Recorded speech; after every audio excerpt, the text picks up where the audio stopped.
ઘોડિયા પર લગાડવા માટેનું ઝુમર બનાવ્યું છે. તમે જોઈ શકો છો ક્વોલિટી, અને એક એક સ્ટીચ પણ તમે જોઈ શકો છો.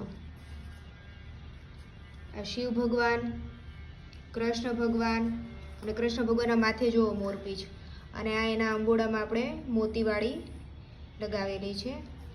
આ બધું જ ટાંકેલું આવશે. એ ખાલી જે કાનમાં પહેરાવેલું છે ને એ જ ચોંટાડેલું છે. ત્રિશૂળ ખોડિયારમાં અને મગર પણ એકદમ તમને રિયાલિસ્ટિક જ લાગશે. હનુમાન દાદાના અંબોડામાં આપણે નાની પલવાળી આવે ને છે એ લગાડેલી છે. કૃષ્ણ ભગવાનને મોટી લગાડેલી છે. કાનમાં કુંડળ, હાથમાં ગદા, મસ્ત દુપટ્ટો પણ ફરતી કોર સ્ટીચ કરેલું છે. ને આપણે હનુમાન દાદાને રંગબેરંગી માળા પહેરાવેલી છે. અને આ છે આપણા ક્યુટ ગણપતિ બાપા. જુઓ તમે, ખૂબ જ સરસ છે. જો તમારે પણ આવી બધી યુનિક વસ્તુ બનાવવી હોય અને તમે ક્યાંય જોયું ને તમારે કસ્ટમાઇઝ કરાવવું હોય તો તમે અમને કોન્ટેક્ટ કરી શકો છો. મળીએ આગળના વિડીયોમાં. બાય.